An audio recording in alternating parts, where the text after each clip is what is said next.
Hey, Rich, I'd like to let you know something. I have never gotten a tie for Father's Day. Woohoo! And you know why? Because my children don't want to waste their money. Because they're like, I'm not real sure he even knows. I know how to tie one, but I tie a really good tie, but never gotten a tie for Father's Day. I just think that's kind of cool. My kids know me well. They're like, what would be the point? Happy Father's Day again. It's one of those days that we kind of mark on our calendars, and, well, it just seems appropriate that if you remember this Villainous series that we are doing, where we're looking at these villains from the Bible, well, we started it back on Mother's Day. So we started all the way back on Mother's Day, and from Mother's Day to Father's Day, we have been looking at these villains. And so it just seems appropriate if I started on Mother's Day. I've got to end it on Father's Day, right? I can't leave the dads out of this. And so just so you know what we've been doing, we've been looking at biblical villains.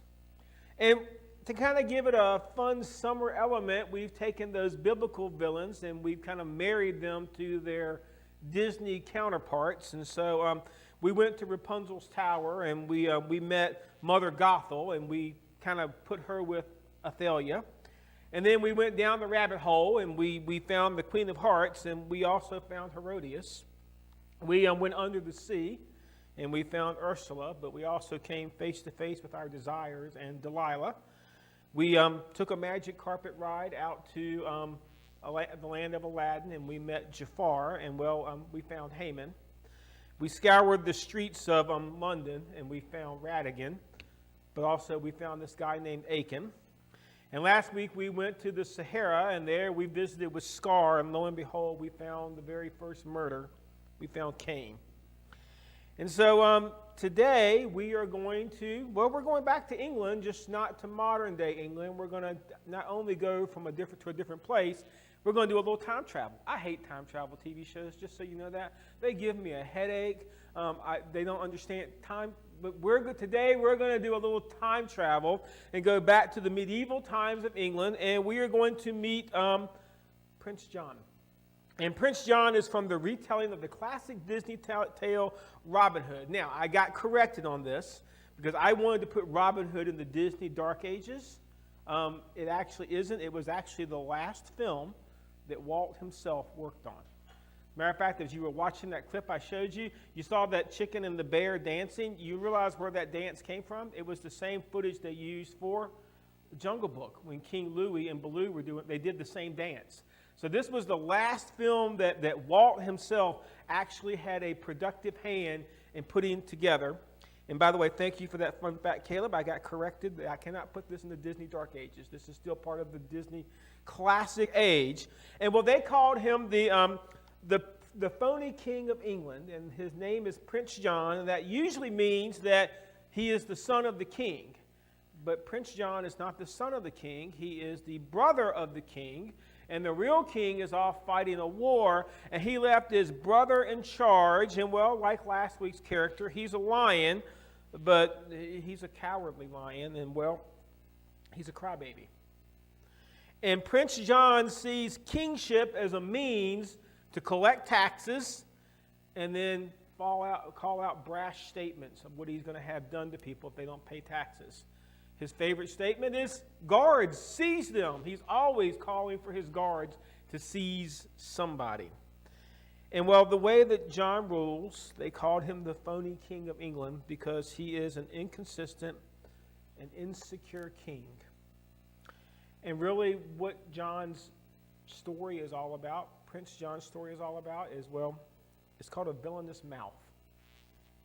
This is what it says in James chapter 3, verses 5 through 6. Likewise, the tongue is a small part of the body, but it makes a great boast. Consider what great forest is set on fire by a small spark. The tongue also is a fire, a world of evil among the parts of the body.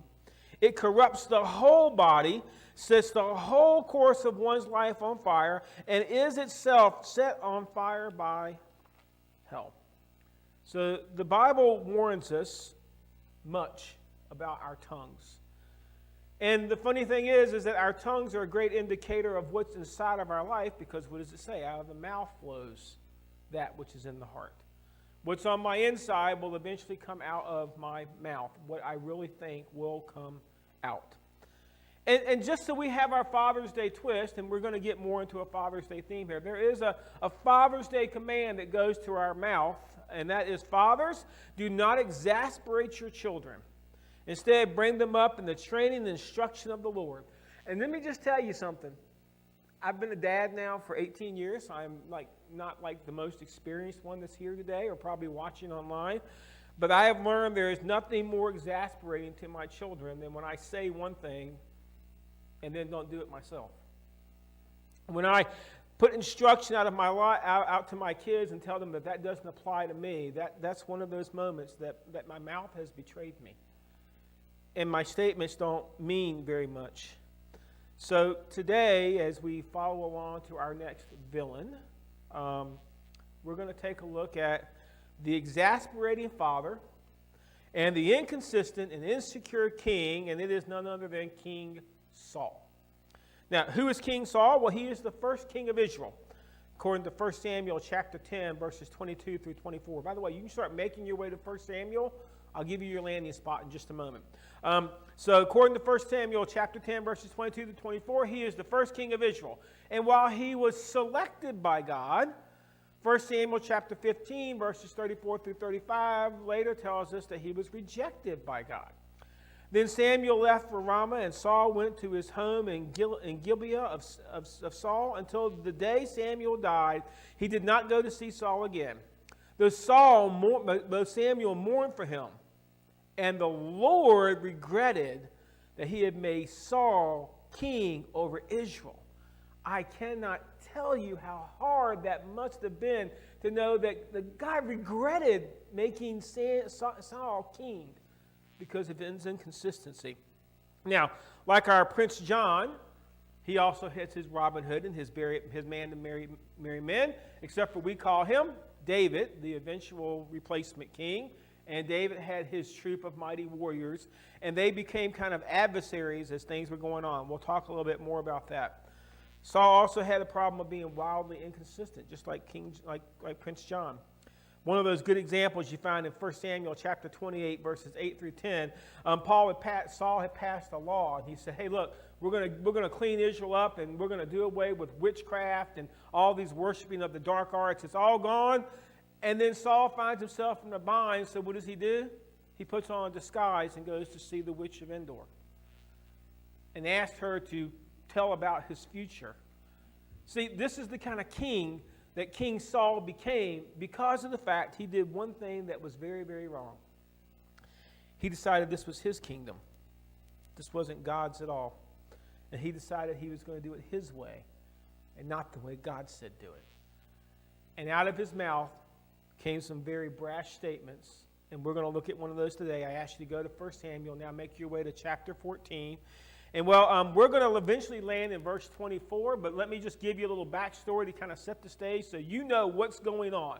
So Israel is out, and they're at war with the Philistines. So just like the king had gone off to war, they are at war, and Saul is there at the war with them. And Saul has a son. Ironically, his name is Jonathan, so Saul actually has a Prince John. Isn't that kind of cool? And so it's a father-son story because Jonathan decides to make old dad proud, and Jonathan breaks off from the battle, and he goes out and he basically kills a bunch of Philistines, and he wins a huge battle, just him and his sword bearer. That's pretty cool. Jonathan was a very brave individual. And then the story goes on that after Jonathan did this, God kicked in and said, I'm going to finish the job that Jonathan starts, and God causes a localized earthquake, and the Philistines get all upset, and they begin to kill one another in a panic. And so all of a sudden, the war is over, the battle is over, and nobody had to draw a sword. Well, okay, the Philistines did, but they only drew it against themselves. That's pretty cool, isn't it? Now, I don't know about you, but if I was king, and all of a sudden there was a battle, and there was a battle going on, and I managed to beat a bigger army, and I didn't lose a soul, I think I would be happy. Wouldn't you? I mean, that would be awesome. Let's pick up our story in verse 24. Now the Israelites were distressed that day because Saul had bound the people under an oath, saying, "Cursed be anyone who eats food before evening comes, before I have avenged myself on my enemies." So none of the troops tasted food. Huh? Saul, you won. Saul, your victory. You're throwing the party. You're honoring your brave son. Saul, what do you get Saul's problem, right? We saw this later with David when they were singing David's praise, and Saul got upset because they said that Saul only killed 1,000 while David killed 10,000. Saul has a pride issue here. He's like, wait a minute, no, I didn't get to do anything. And we're going to I'm going to avenge my enemies, and nobody's going to eat until this is done. See, there's just something wrong with that. That's not the way a king is supposed to act. The king should have been handing out a medal. The king should have been praising God.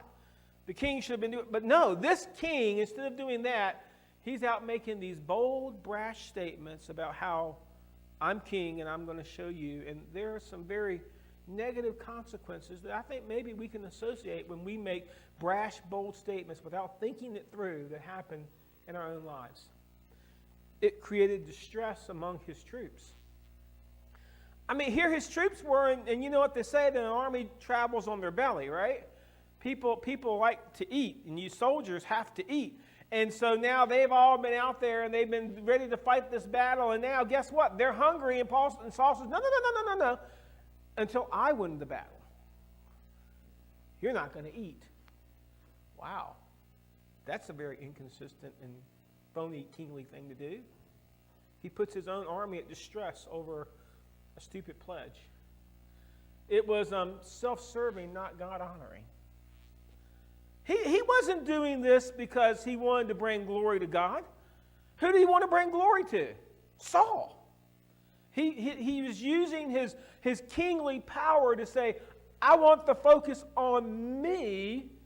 And so he's not honoring God in this moment. He's just serving himself.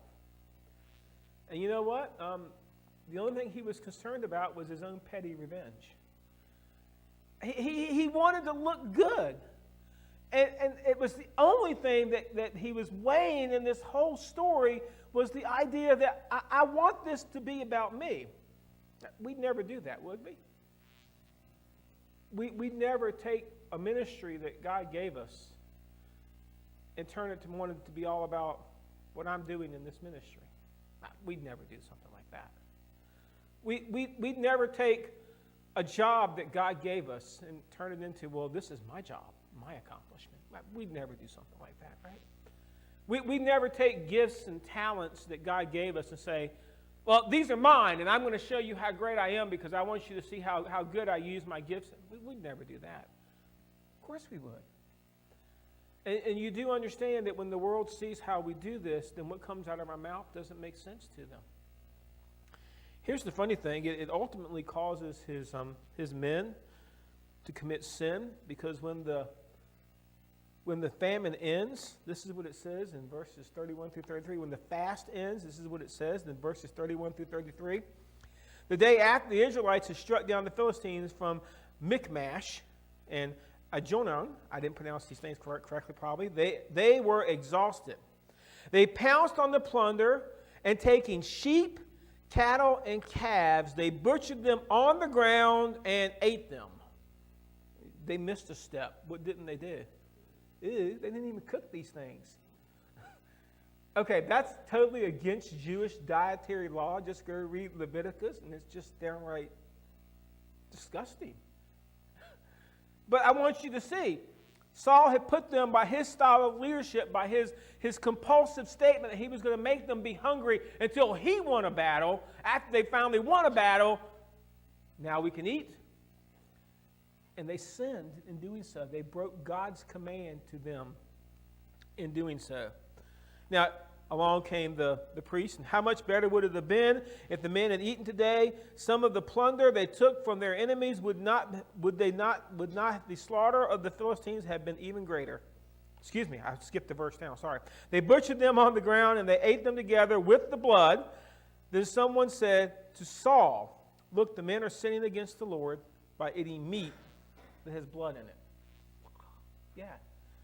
He brought them that way in verses 31 through 34. Now, here's the thing. What also happened, and I already read part of this verse, but we'll come back to it now.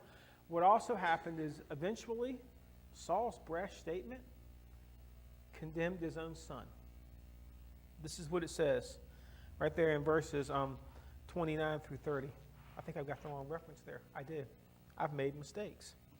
Jonathan said, my father has made trouble for the country. See how my brightened eyes were tasted a little of this honey. How much better would it have been if the men had eaten today some of the plunder they took from the enemies? Would not the slaughter of the Philistines have been even greater? So here's what happens in the story. So before all of this happens, and Jonathan has gone out and he's won his battle, and he's walking through the woods, and he looks up and there's an abandoned beehive. And it's dripping with honey. Okay, I can sympathize because I like honey. So he takes the little spear and he sticks it up through the beehive, and he brings down some of the honey and he tastes of honey. Before Saul had won his battle. Wait a minute, that's honey. And Jonathan now ate. So Jonathan not only disobeyed his king, but guess who else he disobeyed? His father. Jonathan decided, Dad, it's a nice thought what you're saying, but you know what? You missed the boat. Dad, you're using your power all wrong. Dad, you're being a phony king. Dad, you're being an inconsistent king. You may give us no reason for doing this other than your petty revenge. And Dad, I don't agree with you. And now we have a problem. Because now Saul has got to figure out a way to get out of the idea of, oh my gosh, how do I fix those words that came out of my mouth?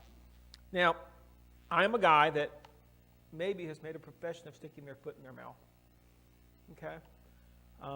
I'm good at it. If you want lessons, let me know. I'm really good at it. Good thing I have small feet and a big mouth. They fit. Okay? But I'm also a guy that when I say something really stupid, I usually get enough gumption to come back later and say, that was stupid. And I thought Saul might get that thing. I mean, he wouldn't actually kill his own son over a taste of honey, would he? Well, let's follow the story. The story's down in 38 and 39, and we get to a very arrogant situation for Saul. And this is what it says. Saul therefore said, come here, all who are leaders of the army, and let us find out what sin has been committed today. So he gets word that somebody has eaten. As surely as the Lord who rescued Israel lives, even if the guilt lies with my son, he must die. But not one of them said a word. I've been here, okay? Mom and Dad are upset, and somebody's going to get punished, and this is the time, probably the only time, me and my sisters were all on the same page. We ain't saying a word. I don't think so, because after they're done with them, who knows who's going to come next down the line. So everybody gets together, and Saul comes around, and he hears that somebody ate, but nobody tells him who. So he calls everybody together. He said, okay, we're going to stand here, and we are going to find out who ate, and whoever ate, even if it's my son Jonathan, I'm sure he's saying this sarcastically, even if it's my own son, you understand, I'm going to kill him. Oh my gosh, this is the king talking. And well, now he's going to have a problem because nobody's saying a word. So now he drags God into the situation. So he goes and he begins to ask God, God, tell me who the guilty party is. Tell me who sinned. And I love what verse 41 says. It says, then Saul prayed to the Lord, the God of Israel, why have you not answered your servant today? It's funny. God's not giving Jonathan up either. God said, no, you missed the point here. I'm not giving him up either. I'm not going to tell you who it is. And so they did the only rational thing that he could do, right? Well, the rational thing would be to give it up. No, he decides he's going to cast lots. So now they're going to draw straws to see who the guilty party is. Verses 42 through 43 says, Saul said, cast lots between me and Jonathan. So they kind of whittled it down to see whether or not it's Jonathan. They figured out it's Jonathan. And Jonathan was taken. Then Saul said to Jonathan, tell me what you have done. So Jonathan told him, I tasted a little honey with the end of my staff, and now I must die. Oh my gosh. You can't be serious, right? He's not actually going to kill his own son over this kind of an action, is he? I mean, that's silly. I mean, just move on, Saul. Your first statement was wrong, that you were going to not let your troops eat, and now you're wrong in trying to kill your, and now you've got it, you're not actually going to do it. Well, he's planning on it, folks. We get another brash statement. Saul said, may God, be careful when you start dragging God in these situations, folks. May God deal with me ever so severely if you do not die, Jonathan. He's going to do it. He's going to kill his son over an arrogant statement and a taste of honey. And I would think that was ridiculous, except for the fact that I think sometimes we see in the church how things begin with something we said, and before we know, we're ready to execute a brother or sister over something that we said, that we just can't figure out any other way to get back on it. We can't back out of it. We said it. We want everybody to think we're truthful about our word, and so we forge ahead. But here's what I want you to keep in mind. This was not a God-said moment. Remember back with Achan, that they pulled Achan out from the camp, and they torched all of his belongings, and they stoned him, and they killed him, and they buried him under a pile of rocks, him and his family. And I told you the reason that they did that is because God said, this is not a God-said moment. Saul is not in a moment. God did not tell him to make this oath to say nobody gets to eat until you get your revenge. This is an I said moment. And we need to learn to recognize the difference between the two. Because when God says, that's solid. When I say, there's some wiggle room. Believe it or not, I know this will shock you. I've been wrong before. Many times in my life. I've gone down paths that sometimes I get way down the path. I'm like, oh my gosh, I took a turn like 20 years back up the road. I should have turned the other way and I didn't go. I've been wrong. And I can't have an I said moment like this, and I'm going to make it a God said moment. And that is exactly what Saul did. And here's the deal. When you turn the page, what you get is a happy ending for Jonathan. This is what it says. But the men said to Saul, the men, the troops, the army, they stood up. But the men said to Saul, should Jonathan die, he who has brought about a great deliverance in Israel? Never. As surely as the Lord lives, not a hair of his head will fall to the ground. For he did this today with God's help. So the men rescued Jonathan, and he was not put to death. Thank goodness somebody had some common sense, right? But now Saul has a problem. Because Saul made the other brash statement, didn't he? He drugged God into his I said moment. He looked at his men and he invoked God into an arrogant statement. And remember what he said? If Jonathan doesn't die, may God deal with me so severely. You know, folks, be careful when you drag God into your arrogance. Because he might just give you exactly what you asked for. And you know what begins to happen after this particular moment? Saul's kingdom, it just begins to unwind. One chapter later, this is the chapter in Saul's kingdom, in Saul's story. Then Saul said to Samuel, I have sinned. I violated the Lord's command and your instructions, but I want you to see why he sinned. I was afraid of the men, so I gave in to them. Now I beg you to forgive of my sin and come back with me, so I may worship the Lord.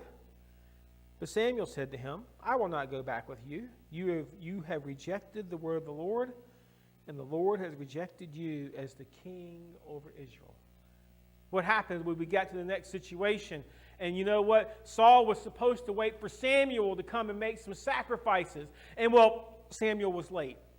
And Saul was waiting, and the men were getting anxious. And the men were looking at Saul. He's saying, why don't you just make the sacrifices? Let's get this show on the road. Come on, the clock is ticking. And Saul decides that he's going to make the sacrifices. Why did he do it? Because he's now afraid of his own men. Remember? These were the men that wouldn't let him kill Jonathan. So now instead of being the king, I am now just a phony king. Nobody's following me anymore. And I was afraid that if I didn't do this, Samuel, they were going to kill me. And well, it just continues to spiral for poor old Saul. Later on, he becomes tortured by an evil spirit. He is watching his successor be anointed. Before he's dead, before he's no longer king of Israel, guess what? David comes on the scene, and Samuel, the prophet that anointed him king, now anoints David king. Not only does he have to sit there and watch him get anointed, he gets to watch David rise to power right before his eyes. He watches as the entire Israel nation begins to clamor the name of David, sing the praises of the name of David. It's all about David now, and Saul realizes he's losing grip. Isn't that what he asked for, though? May God deal so severely with me if I don't do this? It gets so bad with David, Saul becomes obsessed with him.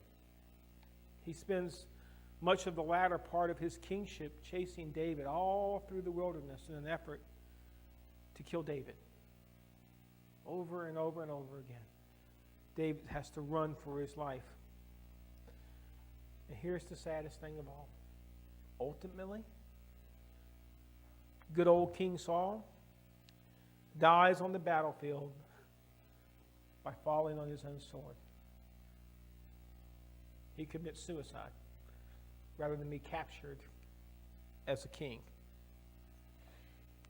I gotta think about that. Because you know what? Sometimes my mouth gets me in a lot of trouble. A whole lot of trouble. And I have been guilty sometimes of dragging God into my way. You know how we do it, right? Well, we don't actually say God deals so severely. What we do? We quote a scripture here, put a little context with this, patch a scripture into this to support my statement, and then I try to convince everybody that, well, I'm not doing this because of me. This is a God thing. And we've got to be careful when we do that. Because God is God. And God is a God of consistency. God is a God that says what he says, and he meant what he said, and he always followed through on what he said. God is a God of fulfilling his promises. When I do that, and I make myself the king, I become inconsistent in my faith. I do. Because then I have to back up what I said. I become insecure in my faith. Because you know what? I said one thing, but I'm doing another. And oh my gosh, eventually somebody's going to catch me doing the other. And when they catch me doing the other, now I have to explain why my actions don't fit up with my words, and I'm insecure. And ultimately, I become ineffective. I become an ineffective father. My kids don't want to listen to me if I have that kind of a reputation. I would definitely become an ineffective minister because I don't know why y'all would listen to me. But here's the thing. I become an ineffective witness for Christ if my words say one thing and my actions say something else? Should they not align?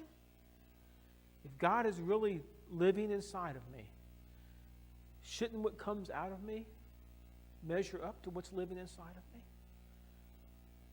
Or am I more like good old Prince John? I just want somebody to love me, pay me my taxes, give me my due, give me my crown, give me my kingdom. It'll all be good. No, that's not how God wants us to live our life. He doesn't want us to be a fake or a phony. He wants us to be the real deal. People that give our lives to Christ.